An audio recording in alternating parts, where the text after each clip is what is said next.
안녕하세요. 우종혁 국원입니다. 자, 오늘은 현진건의 고향이라는 소설을 공부하겠습니다. 자, 일제강점기에 이 황폐화된 조선의 현실을 압축적으로 잘 제시해준 작품이고요. 서술자 나가 나옵니다. 그래서 기차 안에서 만난 그라는 인물을 가까이 하면서 그의 고달픈 인생의 그 과정을 듣거든요. 이야기를. 그래서 일제강점기 한국 농촌의 이 황폐하고 피폐한 삶을 제시하고 있습니다. 그래서 일제의 수탈 아래 결핍과 유랑의 삶을 살아가는 식민지 민중들의 비극적 현실이 일상화되어 있음을 우리가 우리 소설에서 파악할 수가 있는 겁니다. 자, 그래서 현진건은 워낙 유명한 작가니까요. 여러분 잘 아실 거고요. 지식인의 고뇌라든가 하층민의 관점으로 서술된 소설들이 많습니다. 사실주의적 수법이고요. 꼭 기억하셔서 공부를 하시기 바랍니다. 자, 내용으로 이제 들어가겠습니다. 자, 그때 나는, 자, 서술자가 나왔죠. 그의 얼굴이 웃기보다 찡그리기에 가장 적당한 얼굴임을 발견했다. 그러니까 이제 내가 보는 그의 어떤 인상을 지금 이야기하는 거잖아요. 그에 대한 나의 인식이면서요, 그를 좀 연민하는 그러한 태도를 취한다라고 볼 수가 있습니다. 군데군데 찢어진 경성드 무탄, 즉 듬성듬성 흩어져 있다는 얘기고요. 눈썹이 올로리는 이제 가닥가닥, 한 가닥가닥마다 일어서 있다. 그러니까 이제 이러한 표현이 아주 성세히 묘사되면서, 외양이 묘사되면서 어때요? 그라는 인물의 모습이 지금 선명하게 여러분 마음속에 떠올라지지 않습니까? 이런 것이 이제 아주 정밀한 묘사라고 할 수가 있습니다. 아래로 축 처지는 서슬, 그렇죠? 서슬이라는 것은 날카로운 기운이나 기세를 얘기하는 거거든요. 양미라는 것은 양쪽 눈썹 사이에 여러 가닥의 이제 주름이 잡히고, 그렇죠? 광대뼈 위로 살이 실록실록 보이자 두 볼은 쪽 빨아든다. 그리고 입은 소태라는 것은 이제 약으로 쓰이는 이 소태나무의 껍질입니다. 그래서 맛이 굉장히 쓴데, 쓴 것이나 먹은 것처럼 왼쪽으로 삐뚤어지게 찢어 올라가고, 아주 좁히던 눈에는 눈물이 괜 듯 30세밖에 안 되어 보이는, 그렇죠? 나이에 대한 인상도 나왔네요. 그 얼굴이 10년가량은 늙어진 듯 하였다. 그렇죠. 이러한 묘사를 통해서 서술자의 그 주관적인 인상을 지금 표현을 한 겁니다. 그래서 그의 외양 묘사가 제시된 거고요. 그가 고생하면서 살았다라는 것을 우리가 알 수가 있죠. 이 표현을 통해서. 그래서 이는 당대 조선 민족의 힘겨운 삶을 지금 암시하는 겁니다. 사실 그라는 인물을 통해서요. 그래서 나는 그 신산이라는 건 이제 굉장히 보기에 굉장히 힘들고 고생스러워 보이는 그러한 데가 있다는 얘기입니다. 그래서 그 표정에 얼마쯤 감동돼서 그에 대한 반감이 풀어졌다. 그러니까 이제 그 이전에는 굉장히 연민과 그 반감이 있었다는 것이 이제 여기서 나왔다는 걸 알 수가 있고요. 감동돼서 이 반감이 해소됐다는 얘기잖아요. 자, 나는 그러니까 결국 뭡니까? 그의 신산스러운 표정에 반감을 가지고 있었던 것이고요. 그와 이제 대화를 이제 진행하면서 풀어진 것이지 불편하게 여기는 것은 아니다. 그래서 틀린 겁니다. 그의 신산스러운 표정은 그에 대한 반감을 가지게 하는 것이 아니라 반감이 해소하는 기능입니다. 아셨죠? 여기 나왔잖아요. 고생을 많이 한 듯한 그의 얼굴을 보고 그에 대한 인식이 이제 바뀐 겁니다. 자, 글쎄요. 아마 노동 숙박소라는 것이 있지요. 라고 합니다. 내가 이제 그에게 응대하는 말입니다. 그래서 민중이 처한 현실을 헤쳐나갈 방법을 제시하고자 하는 계몽적 지식인의 모습, 이거는 아닙니다. 그렇죠? 단순히 이야기하는 것이지 계몽적 지식인으로서 이것을 계도하거나 지도할 목적을 이야기한 건 아닙니다. 그래서 나는 일자리를 찾아서 서울로 올라가고 있는 그를 보고 정보를 그냥 제시한 겁니다. 정보. 그렇죠? 그러나 나가 그에게 정보를 준 이유는 연민 때문에 연민. 그렇죠? 그리고 그가 직면한 현실을 헤쳐나갈 길을 안내하고자 한 것은 아니에요. 그러니까 이거 종합적으로 정리하면 나는 우월한 위치에서 민중을 계몽하는 그런 계몽적 지식인의 유언과는 거리가 멀다라는 얘기입니다. 아셨죠? 자, 그 다음에 이제 노동 숙박소에 대해서 미주알, 고주알 묻고 나서, 미주알, 고주알이라는 것은 이제 속속들이 이제 질문을 하고 나서 시방 가면 무슨 일자리를 구하겠는기요? 사투리죠? 그가 서울로 가는 까닭을 지금 얘기하는 것이고요. 일자리, 지금 막리를 구하러 가는 중입니다. 하고 그는 매달리는 듯이 또 재촉을 하였다 이겁니다. 글쎄요, 무슨 일자리를 구할 수 있을런지요. 그러니까 나가 그에 대한 태도를 바꿔가지고 친절한 태도로 지금 이야기를 해주는 겁니다. 그래서 나는 내 대답이 너무 냉랭하고 불친절한 것이 죄송스러웠다. 그죠? 자기가 이제 친절하게 했음에도 불구하고 이제 자기 자신을 지금 반성을 하는 장면이 나왔거든요. 그러니까 이런 장면에서도 어떻습니까? 그에게 불친절에 응대한 것을 죄송스러워하고 있고 그에 대한 어떤 반성의 의미로 지금 표현한 문장입니다. 그래서 그에게 도움을 주지 못해 미안해하고 있는 것으로 볼 수가 있습니다. 마음에 두지 않는 것이 아니라 마음에 두는 거죠. 그렇죠? 그러나 일자리에 대하여 아무 지식이 없는 나로서는 그렇죠? 이에 더 좋은 대답을 해줄 수가 없었던 거죠. 최선을 다해서 대답을 해준 거라고는 이야기죠. 그래서 뭐 속속들이 알려주지 않았다. 뭐 이런 건 틀린 얘기죠. 왜냐하면 관련한 일자리 정보를 많이 가지고 있지 않기 때문에 그렇습니다. 그 대신 나는 은근히 물었다. 은근히 물었다는 얘기는 나름대로 그에게 관심을 보이는 겁니다. 그래서 어디서 오시는 길입니까? 라고 물어보는 겁니다. 기차 안에서 지금 대사를 하는 겁니다. 고향에서 오는 겁니다. 오랜만에 이제 고향에서 다녀온 그의 답답한 심정이 여기서 이제 보이게 되는 겁니다. 이제 앞으로요. 그는 한숨을 쉬었다. 자, 나왔죠. 한숨이라는 단어를 통해서 어떻습니까? 평탄치 않은 그런 삶을 우리가 알아들 수가 있습니다. 그러자 그의 신세 타령이 이제 나왔다. 그러니까 이제 요 장면이 상당히 출제가 많이 되고요. 중요한 부분입니다. 잘 하셔야 돼요. 신세 타령 속으로 들어가면서 이제 과거 회상이 시작이 되는 겁니다. 그렇죠? 그래서 내화와 외화로 이루어지는데요. 이것이 바로 내화로 들어가는 장면이 시작되는 겁니다. 여러분. 액자식 구성으로 되어 있어요. 자, 그의 고향은 대구에서 멀지 않은 K군 동리였다 하면서 이제 어떤 대구라는 지명과 이런 동네를 이야기한 걸로 봐서 이제 소설 속에서 나름대로 현장감과 사실감을 좀 부여하는 의미가 있습니다. 한 100호 남짓한 그곳 주민은 전부가 역둔토를 파먹고 산다. 역둔토라는 건요, 역토와 둔토를 합한 말입니다. 역토는 역에 딸린 땅이고요. 둔토는 지방에 주둔한 군대 경비를 위해서 목적으로 만든 땅이 둔토입니다. 그래서 역둔토라고 합니다. 자, 이걸로 말하면, 자, 이 페이지로 넘어가겠습니다.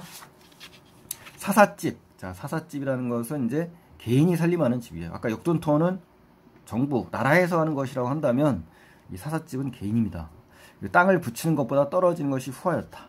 그죠? 역둔토가 훨씬, 더 좋았다는 얘기입니다. 그러므로 넉넉지는 못할 망정, 평화로운 농촌으로 남부럽지 않게 지낼 수 있었다. 그러니까 이제 여기서의 의미는요, 풍족하지는 않아도, 그죠? 그의 고향 주민들은 평화롭게 살았던 겁니다. 그죠? 풍족하지는 않았지만 평화롭게 살았어요. 언제요? 사삿집에 땅을 붙이는 것 이전에 역둔토를 붙여 먹을 때 그렇다는 얘기죠. 그죠? 그러나 이제 반전이 되죠. 세상이 뒤바뀌었어요. 세상. 시대가 바뀌었어요. 뭐예요? 일본의 식민지가 됐다는 얘기입니다. 일제강점기가 되자 그 땅은 전부 누가 가져갔어요? 동양척식회사. 즉 1908년 정도에요. 일제가 이제 경제를 독점하기 위해서 만든 회사입니다. 그래서 국책회사입니다. 그래서 이게 생기면서 어때요? 땅이 다 뺏긴 겁니다. 그죠? 그래서 직접 회사의 소장료를 바치게나 되었으면 그래도 나으련만 소위 중간 소작인이라는 것이 생겨나서 저는 자 소작인이죠. 그죠? 손에 흙 한번 먼저 보지도 않고 어때요? 동양척식회사의 소작인 노릇을 하면서 실제 소작을 하는 사람들에게 지주행세를 하게 한 겁니다. 그러니까 이 소작인의 횡포가 심했다는 걸 우리가 알 수가 있는 거죠. 그래서 동척엔 소작료를 물고 나서 중간 소작인에게 긁히고 보니 자 그러니까 어때요? 이중으로 수탈당하는 농민들의 모습이 구체적으로 제시된 겁니다. 그래서 실제의 경작자의 손에는 어때요? 소출, 생산량의 3할, 한 30%도 떨어지지 않았다는 거예요. 그러니까 100% 중에 30%도 손에 떨어지지 않는 그런 일을 한다는 얘기죠. 그래서 참담하고 극심한 이 수탈당하는 농민의 이 모습이 잘 제시된 겁니다. 그 후로 죽겠다 못 살겠다는 소리는 중이 연불했듯. 자, 연불하다라는 얘기는요. 같은 소리를 중얼중얼 계속 짓거린다는 얘기입니다. 그들의 입길이라는 것은 입버릇, 입놀림입니다. 입버릇처럼 오르내게 되었다. 그 남부여대라는 것은 가난한 사람들이 살 곳을 찾아 이리저리 떠돌아다니는 것을 이야기합니다. 하고 타처, 다른 고향을 떠나서 다른 곳으로 유리라는 건 유랑한다는 얘기입니다. 아셨죠? 떠돌아다닌다는 얘기예요. 그 증가하게 되고 동리, 이 마을 촌락 사람들은 어때요? 점점 촌락과 함께 점점 쇠진해 가는 거죠. 쇠진이라는 것은 점점 쇠퇴한다는 얘기입니다. 그래서 수탈을 견디지 못해서 주민들이 어때요? 점점 탈향, 고향을 떠난다는 얘기죠. 그러니까 고향이 쇠락하게 되고 결국 식민시대에 어떻습니까? 수탈당하는 우리 참담한 이 조선 농촌의 모습이 그대로 생생하게 전달되는 그런 상황인 거죠. 자, 그래서 여기 표현이 중요한데요. 자, 여기까지 이제 표현입니다. 요약적 서술이 이제 많이 나옵니다. 이 표현이 굉장히 중요합니다. 표현 방식이. 그래서 인물의 신선스러운 삶을 드러냈고요. 자, 뭐 요 장면들 여기 한번 보시면은 앞에 있는 어떤 세진에 갔다까지 서술자의 요약적 서술을 통해서 서간더로 이주하기 직전에 그의 힘든 삶의 내력을 우리 드러낸 겁니다. 또 그가 유랑할 수밖에 없었던 이유가 또 제시됐고요. 또 서술자의 전지적 서술에 의해서 이야기가 또 전개됩니다. 아셨죠? 그리고 사건이 벌어지게 된 배경을 또 제시해요. 그래서 서사 구조의 필연성도 강조해주는 효과를 줍니다. 아셨죠? 굉장히 중요한 이야기입니다. 이 표현 방식에. 그래서 나가들은 그 이야기를 바탕으로 형성된 내용들이고요. 그의 고향을 배경으로 하고 있지만 이 부분의 내용은 일제 식민 시절 우리 농촌에 어떤 일이 일어났는지 또 우리 농민들이 어떤 삶을 살았는지 알게 해주는 거죠. 그래서 이런 암울한 배경이 있었기 때문에 뒤에 나오는 사건 서간도행은 필연적으로 발생할 수밖에 없었던 사건이라는 겁니다. 그래서 고향을 떠나서 어디로 가요? 서간도로 이주할 수밖에 없는 그런 그 필연적인 원인이 여기 있는 것이죠. 자, 그러면서 지금으로부터 9년 전, 자, 9년 전이 되는 겁니다. 자, 그가 17살 되던 해 봄에 그의 나이는 실상 26이거든요. 예. 근데 이제 30대로 보였다고 앞에 맨 처음에 이야기한 걸로 봐서 고생이 많았다는 얘기죠. 가난과 고생이 얼마나 사람을 일으키는가. 자, 이 장면은 누가 얘기하는 거야? 외부 이야기의 화자 나가 생각이 여기에 끼어든 겁니다. 그렇죠? 예, 액자식 구성 중에 외화에서는 1인칭 관찰자 입장이지만 이 안에서 어떻습니까? 자기의 생각이 끼어 들어가는 마치 그 전적 시점에 그런 상황처럼 지금 보이고 있습니다. 그래서 그의 집안은 살기 좋다는 바람에 서간도로 이사를 갔었다. 그렇죠? 예. 그래서 생존을 위해서 고향을 떠나 중국으로 이동하는 그런 유랑하는 가족의 모습을 우리가 알 수가 있습니다. 혼자 간 게 아니라 가족이 전체 간 거예요. 쫓겨가는 운명이거든. 그렇죠? 예. 어딜 간들 신신하랴. 그렇죠? 예. 결국 뭡니까? 마음에 들고 시원스러울 수 있겠느냐라는 뜻이죠. 그러니까, 그렇죠? 예. 그러니까 서리법으로 우리가 이해를 하시면 되고요. 여기서 이제 서술자의 주관적 판단이 들어갔다라고 하시면 됩니다. 1인칭 서술자인데 서술적 주관이 이제 판단이 되는 그런 상황이라는 걸 알 수가 있습니다. 그곳에 비옥한 전야도 그들을 위하여 열려질 리 없었다. 그죠? 논밭으로 이루어진 들이죠. 조금 좋은 땅은 먼저 간 이가 모조리 차지해버렸어요. 황무지는 비록 많다 하지만 그곳에 당도하던 날부터 먹을거리가 이제 당장 걱정인 거죠. 그죠? 예. 자, 무슨 형편이죠. 적어도 1년이란 길고 오랜 세월을 먹고 입어가며 거친 땅을 팔 수가 있으랴. 황무지, 그렇죠? 남의 미천을 얻어서, 남의 자본을 얻어서 농사를 짓고 보니 가을이 되어 얻는 것은 빈주먹이다, 빈주. 그러니까 아무것도 없다는 거죠. 그렇죠? 마땅히 가지고 있어야 할 것이 아무것도 없는 그런 상황을 이야기하는 거죠. 당시 이 간도 이주민의 참다운 현실이 잘 지지되어 있고요. 비옥한 땅에는 임자가 있고 황무지 개간할 여력도 없어요. 그래서 고생해서 땅을 일구어도 얻는 게 아무것도 없다는 겁니다. 그래서 2년 동안을 사는 것이 아니라 억지로 그냥 버텨갈 때 그의 아버지가 있었는데 그의 아버지는 우연히 병을 얻은 겁니다. 그러니까 여기서 이 가난 때문에 죽었다라기보다는 우연이라는 표현을 썼기 때문에요. 이 아버지의 죽음의 원인을 어떤 가난과 연계시키지 마시고 여기 나온 그대로 확인을 하셔야 됩니다. 여러분.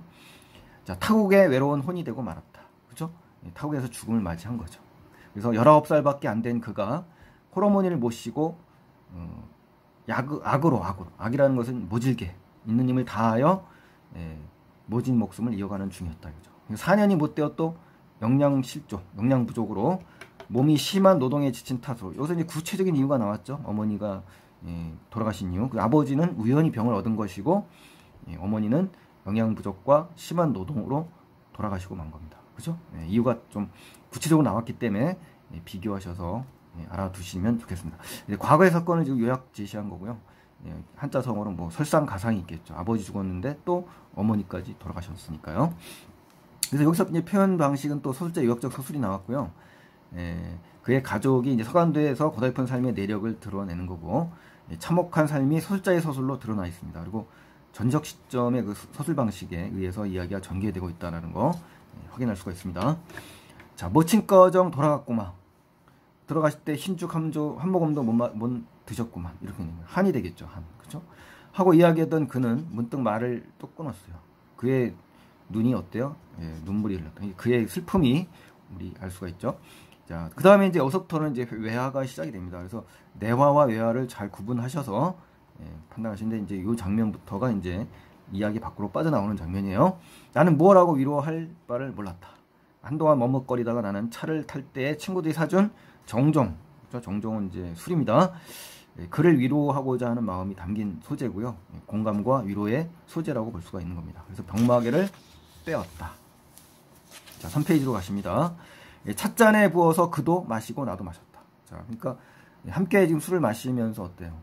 공유하려는, 민중과 더불어 감정을 공유하려는 지식인의 모습입니다. 그렇죠? 공유하는 것이지 뭐 계몽이나 계도하는 목적이 아닌 거죠. 자, 그러니까 민중과 분리된 것이 아니라는 거죠. 그죠? 자, 악착한 운명이 던져준 깊은 슬픔을 술로 녹이려는 듯이 연거푸 5잔을 마신 그는 다시 말을 계속하였다. 자, 머물기 싫었다 이거죠. 신의지로 안동현으로 품을 팔다가 이제 일본으로 또 돈벌이를 찾아가게 되었다. 그러니까 이제 부모를 잃고 유랑생을 시작하는 거고요. 그가 삼국의 말을 할 수 있는 까닭이 바로 이런 여러 나라를 돌아다니는 그러한 일 때문에 그랬던 것입니다. 또 그가 신의지로 뭐 안동현으로 이제 노동을 팔려는 거죠. 품을 팔려 다녔다는 것에서 수탈의 대상으로 전락한 그 당시의 민중의 참혹한 인생 자체를 우리가 확인할 수가 있는 거고요. 민중의 이 참혹한 인생을 우리가 알 수가 있는 겁니다. 자, 일본의 규슈 탄강에 있어도 보고 오사카도 가보고, 그렇죠? 벌이는 조금 나았으나 외롭다. 또 젊은 몸은 자연히 방탕하게 됐다. 그러니까 난잡해졌다는 거죠. 돈을 모으려야 모을 수도 없고 이따금 우라, 분노와 울분이 치받치기 때문에 한 곳에 머물러서 있을 수가 없었다는 겁니다. 그래서 방황할 수밖에 없었고 유랑할 수밖에 없었다는 거죠. 그래서 가난과 현실에 대한 울분입니다. 가난과 현실이에요. 가난한 현실. 한 곳에 정착하지 못하고 어땠습니까? 떠돌아다녔다는 거죠. 그죠? 자, 그 다음에 화도 나고 곡산천. 자, 곡산천이라는 것은 이제 자기 나라를 얘기하는 겁니다. 그립기도 하여서 훌쩍 뛰어나왔다가 오랜만에 고향을 둘러보고 벌이를 구할 겸 서울로 올라가는 길이라고 하는 겁니다. 그러니까 이제 서울로 올라가는 내력을 지금 이야기하는 겁니다. 결국 뭡니까? 일자리를 구하러 서울로 올라가는 길이 나온 거고요. 새로운 생존의 길을 모색하려는 일제강점기 민중의 삶의 모습을 우리가 확인할 수 있다고 볼 수가 있고요. 민중의 비참한 삶 그 자체를 의미하는 것도 있지만 생존의 길을 찾아가고자 하는 일제강점기 민중의 삶의 의지를 표상한다라고까지 확대해서 아시면 좋겠습니다, 여러분. 고향에 가시니 반가워하시는 사람이 있습니까? 반가워하는 사람이 뭐 있겠습니까? 고향까지 통 없어졌습니다. 뭐 이런 얘기예요. 완전히 이제 고향이 바뀌었다는 겁니다. 그러니까 내가 맞장구를 치는 말로써 그에 대해 공감을 지금 표현하는 장면이고요. 이것과 관련 깊은 것은 우리 상전벽해라는 한자성어를 꼭 기억하시면 좋겠습니다. 세상이 완전히 변했다는 뜻입니다. 우리. 자, 변하고 뭐고 간에 아무것도 없더마. 집도 없고 사람도 없고 개 한 마리도 얼씬 않는다. 그러니까 완전히 고향이 몰락했고 폐허가 된 겁니다. 그렇죠? 그의 고향이. 그러면 아주 폐농이 되었단 말씀입니까? 그렇습니다. 무너지다만 단만 질비하게 남았고요. 우리 살던 집터야 안 남았는 경우만은 찾아가봤더니 어떻습니까?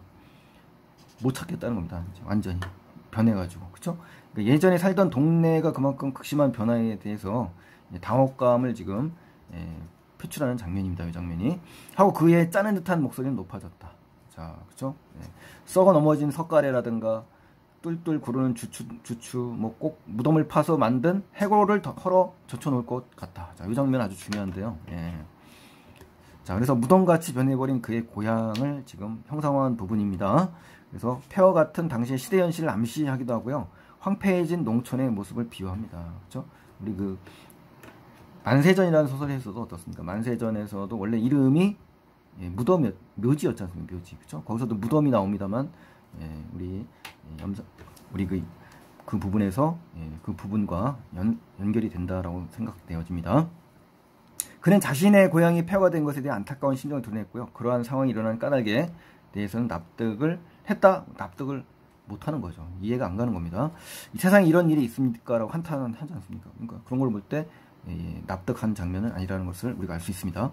또 100여 호 살던 동리가 10년이 못 되어 통 없어질 수도 있는 것 같습니까? 막 이렇게 얘기하는 건데 한숨을 쉽니다. 그냥 탄식과 한탄, 울분을 얘기하는 거고요. 한숨을 쉬면서 그때 광경을 눈앞에 그린 듯이 멀거니 먼 산을 보다가 내가 따라준 술. 자, 나의 위로죠. 예, 꿀꺽 들이키고 가슴이 터집니다. 라고 지금 외치고 있습니다. 그러니까 서술자 지식인 나의 시선에 의해서 포착된 일제강점기 이 민중의 열악한 삶이 지금 제시된 거고요. 예, 농촌의 붕괴에 직면한 민중의 억울하고 열악한, 그렇죠? 예, 삶이 지금 환기되는 장면입니다. 그리고 고향의 참담한 상황에 대한 분노, 울분이 들어있고요. 고향을 돌아보고 그는 위안은커녕 더 큰 절망과 안타까움에 빠지게 되는 겁니다. 그렇죠? 예, 그러니까 굉장히 감정이 지금 어떻습니까? 많이 가라앉은 겁니다. 하자마자 굵직한 눈물 두어 방울 뚝뚝 떨어진다. 그렇죠? 나는 그 눈물 가운데 음산하고 음침하고 비참한 조선의 얼굴을 똑똑히 본도 싶었다. 자, 이 장면에서는요, 고향과 울분이 뒤섞인 그의 얼굴, 주권을 상실한 조선의 현실, 또 비참한 우리 민중의 모습이 드러나 있고, 삶의 터전을 잃고 유랑하는 민중의 모습이 담겨 있는 겁니다. 또 두 번째, 기구한 삶에 대한 이야기를 들으며 주권을 상실한 조국의 현실, 또 민족의 비참한 삶의 모습을 우리 인식하게 되었기 때문에 이제 그런 거고요. 그의 처지를 연민했던 나는 어떻습니까? 그의 얼굴이 곧 우리 민족의 얼굴이자 조선의 모습임을 깨닫게 됩니다. 아주 중요한 표현이죠. 그래서 민족적인 공감, 심리적인 일체감을 느끼는 장면이에요. 그래서 눈물은 그가 겪은 삶의 고단함, 또 현실에 대한 울분이 응축된 겁니다. 그래서 요 마지막 요 부분, 요 부분은 굉장히 중요한 거니까요. 반드시 정리를 꼭 하셔야 됩니다.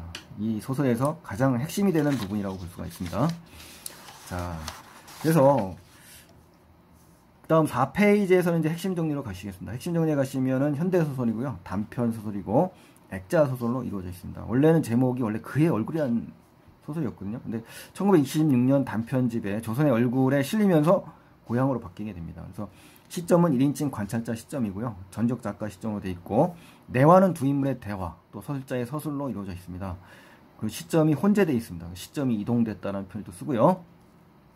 자, 인물은 이제 민중을 대변하는 그가 나오고 있고, 거기에 대한 서술자, 누굽니까? 지식인을 대변하는 나가 나옵니다. 그래서 이 태도 변화를 통해서 주제의식을 드러내고, 또 독자의 공감을 이끌어내고 있습니다. 또 액자식 구성의 특성 때문에 내와에는 나가 등장하지는 않습니다. 자, 주제에는 이제 일제강점기 농촌의 붕괴가 일어나고요. 하층민의 열악한 삶이 실상을 제시한 거고, 일제 수탈로 인한 우리 민족의 비참한 삶이 제시된 겁니다. 그래서 시간은 일제강점기고, 공간은 대구발 서울행 열차 아닙니다. 그리고 사실적, 비판적, 현실 고발적인 성격입니다. 자, 그럼 서술상 특징으로 가시겠습니다. 첫 번째, 내부 이야기를 통해서 번갈아 제시됩니다. 그래서 서술의 입체성이 이제 강화되는 장면이고요. 또 외부 이야기 속에 내부 이야기가 들어있죠. 그래서 그가 살아온 내력이 내부 이야기입니다. 그래서 이게 들어있으면서 중심인물과 관련된 이야기를 서술하게 됩니다. 중심인물은 그입니다. 또 나의 대화 전략은 어떻죠? 상대방의 처지와 심리를 추리하면서 공감을 표하며 듣는다. 그러니까 이 서술자 나의 대화 전략이에요. 또 1920년대 일제강점기의 비참한 시대상을 드러내고 있고요. 수탈의 상징인 동척회사의 농토를 빼앗긴 농민의 참상과 농촌의 붕괴를 사실적으로 그려냈습니다. 일제의 수탈과 농촌의 붕괴, 또 하층민의 열악한 삶의 실상에 대한 작가의 비판의식이 잘 드러났고요. 고향의 다른 이름은 그리움인데, 그리움의 대상이 피폐해지고 파괴되었을 때 그 상실감이 큰 그러한 작품입니다. 그리고 소설의 공간적 배경인 이 기차는 일제강점기 근대화의 표상입니다. 사실. 그래서 기차는 식민지 민중이 어떻습니까? 압제에서 탈출하는 통로가 되기도 하고요. 식민지 수단을 위한 도구라는 이중적 의미도 갖고 있습니다, 여러분. 또 기차를 타고 떠나는 이 동양 삼국 옷을 한 몸에 감은 자, 우리 본문에는 안 나왔습니다만 전체 소설에는 나오거든요. 동아시아 근대화의 실상이자 음산하고 비참한 조선인의 얼굴이다. 그러니까 이런 장면들은 이제 그의 전체적인 상징적인 의미가 있습니다. 근대화의 실상이라는 거. 자, 그 다음에 그는 한 곳에 머물러 살지 못하는 또돌이의 삶을 살았어요. 그래서 고국을 그리워합니다. 그러니까 뭡니까? 신의주, 뭐 안동현 막 이렇게 방탕하게 생활했죠. 유랑민의 삶을 우리가 알 수가 있고, 또 화도 나고 고국이 그리워서 고향을 둘러봤을 때 그가 고국에 대한 그리움도 가지고 있다는 것을 우리가 알 수가 있는 겁니다. 또 주인공 그가 유랑의 행로는 어떻습니까? 일제강점기 수탈의 대상으로 전락해서 참혹한 인상 그 자체를 표상하기도 하지만 새로운 생존의 길을 모색하는 그의 삶의 모습을 표상하는 것이다. 이것까지도 아시면 좋겠습니다. 또 우월한 입장에서 민중을 계몽하려는 지식인의 모습은 드러나지 않는다라는 거. 그래서 일제강점기 민중의 열악한 삶을 지식인인 나의 시선을 통해서 포착은 해요. 그렇지만 그들과 분리되는 것이 아니라 그 더불어 감정을 공유하고 일체감을 갖는 인물로 드러나는 거예요. 또 대화와 요약적 제시가 이제 주로 나오면서 인물이 살아온 삶이 제시됩니다. 또 결말 처리를 노래 아리랑으로 이제 하는데 지금 우리 본문에는 안 나왔습니다만 이제 마지막에 민요 아리랑이 나옵니다. 그래서 당시의 사회상을 집약적으로 제시하고요.